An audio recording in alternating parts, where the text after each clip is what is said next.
Hi, I'm Claire Jones. I'm the Chief Commercial Officer at what3words. What3words exists because it's really about time we had a better address system. It's about time we had an address system that was actually designed for this digital age, where what we do is we have devices and we put addresses into those devices with our voice, typing them, sometimes scanning them, but we should have a system that works well with those devices and that's designed for human-machine interaction. Now, right now, today, there are lots of problems with addresses. Addresses aren't accurate enough in lots of different ways. So I'm sure lots of you have got lost going to the wrong side of a building, going to the wrong entrance of a building when it's got multiple entrances, getting lost at a large venue or a large site, or indeed trying to find a meeting point and arrange to meet somebody outside in a park. We're doing a lot more of that these days with social distancing. And there are lots of problems with addresses as they currently are. At the moment, they're building level. It'd be really convenient if they were door level, if they were accurate enough to tell me exactly where the door is, or the car parking space, or the spot on the beach where I'm doing yoga. But also other problems. It makes it very hard with an address system that's based on buildings to communicate other locations. If you wanted to communicate a location in a national park, say you wanted to go somewhere to visit, or indeed if you were in an accident and your phone couldn't share its current location, how would you explain with your voice over the phone to the emergency services exactly where you are? How would you report a pothole and say exactly where that pothole is? How might you tell somebody at a large event exactly where in the venue you were meant to be going? So there are lots and lots of problems with addresses, and we thought that it was about time that we should fix them. Now, there is a global address system, and it's made of GPS coordinates. So GPS coordinates are wonderfully accurate. You can be really, really specific. You can specify a door, an entrance, a spot on the beach, a place in a national park.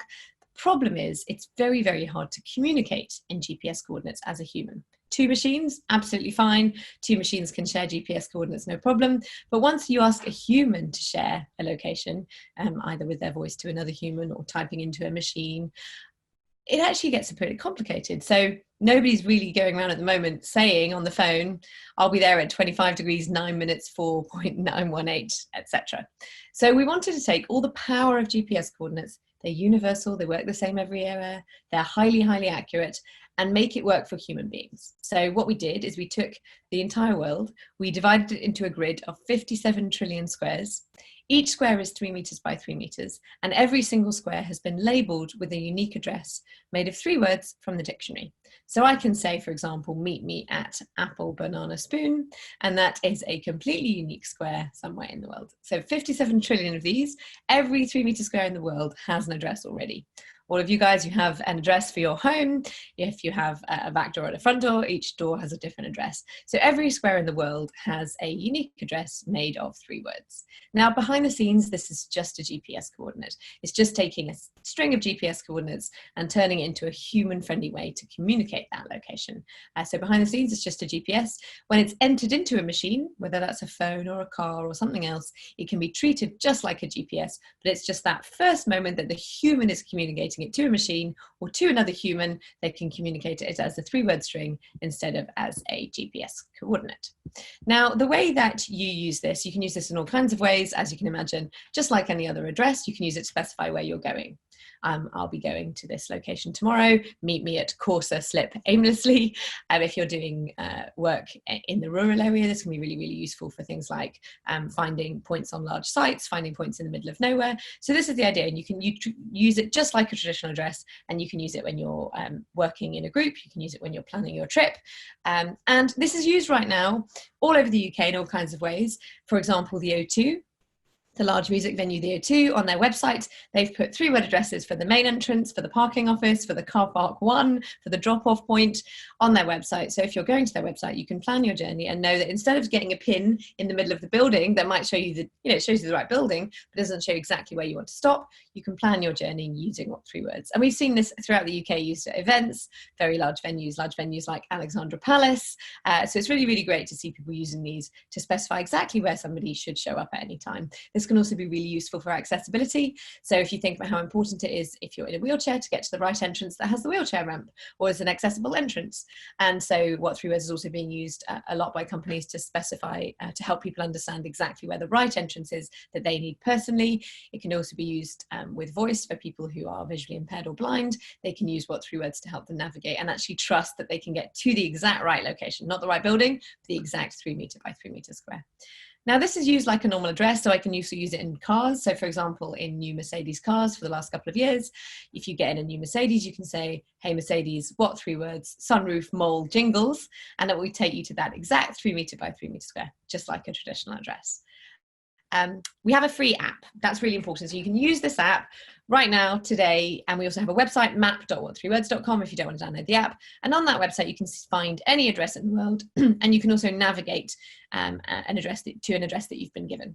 So for example, you can look up your home address. If you type in your traditional address, you can turn it on satellite mode, you can zoom in, and you can find your exact door, or I don't know, in the future, if you're asking your drone to deliver something to your back garden, you can find the spot that you might want the drone to do that delivery. So you can use the website, and we also have a free app. What3words also works offline, so it works completely offline, so you'll be able to look up a 3-word address of where you are, even if you're offline. You can also navigate to a 3-word address using offline maps. This allows you to use it if you're going hiking, if you're planning a route, if you're going abroad and you don't want to use your data, you can use what3words offline as well. So that's the app, and that's how a lot of people use what3words in everyday life. But of course, they're also using it for things like ordering pizza and saying exactly where the 3 meter by 3 meter square of their door is, using it with ride-hailing apps and in their cars as well. Now in the UK, it's been used a lot lately by emergency services for the last 18 months or so. It can be used by fire services, by police services, by ambulance services, and by the Coast Guard here in the UK. So the idea is that people can phone 999, and when they are on that emergency call, if they can't share their location automatically, they will have the option to be able to say a 3-word address over the phone. So the ideal is that if they've already downloaded the what3words app on their phone, that means if there's no data, if there's no internet where they are, they can still look up their 3-word address and say it on the phone. They can also receive a text message. If they don't have the what3words app, and if they are able to receive a text message, they can receive a text message that they can click, which will show them the 3-word address of their current location, and they can read this back over the phone to the emergency services. So this is perfect in cases where the emergency services, for whatever reason, can't get the automatic location from your phone. Over the phone call, you can simply say your 3-word address and they will know exactly where you are. Behind the scenes, we've integrated into their CAD systems, into their control rooms. So what will happen is they will type in that 3-word address, and that will be sent to dispatch, so they will know to exactly the right place to send the ambulance, the fire engine, the Coast Guard, etc. It's been really amazing to see it used so much, and we see stories every day now. We see stories about people being rescued using what3words, so that's pretty amazing to see happen in real life. Companies all over the UK also use what3words to help with their operations. You can imagine if you're a large company with a large workforce working outside, it's really, really helpful to be able to manage your assets using what3words. So you can, for example, specify very specific places you want them to go. If there's a call out for an incident, say there's a fallen power line and you want to respond to it, you can send 3-word addresses to your team. And you can also label any point on your site, on your construction site, for example, you can label it with 3-word addresses so that everybody has a really simple way to communicate the exact locations of places that they might want to go. And we're seeing it used in all kinds of ways, from Forestry England and Thames Water. I love seeing people use it actually on Twitter. They use it to report things like water leaks or problems to utility companies. They tweet a 3-word address and the company then knows exactly what to do.